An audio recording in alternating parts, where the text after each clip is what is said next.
Sa kabila ng matinding pagsubok na kanilang pinagdaraanan sa pag-abot ng kanilang mga pangarap, they persevered, they endured, and they continued to hold on to God's faithfulness in fulfilling His promises. at natamo nga ang pagpapala ng Panginoon sa kanilang buhay. Lahat ng yan dito lang sa The 700 Club Asia. #TSCA Perseverance sa GMA Lunes alas 12 ng gabi.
Go beyond limits with the all-new Mitsubishi Triton. Drive your ambition.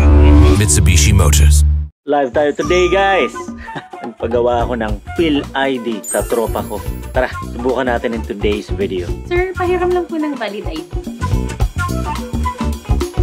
Wait lang, sir. Verify ko lang tong Phil ID nyo.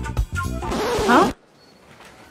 Ma'am, iba po yung nakalagay dun sa Phil ID niya at yung lumabas dito sa PhilSys check.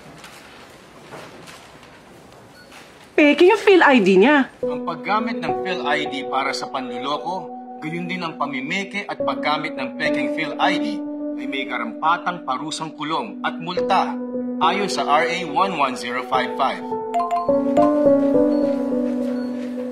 Sa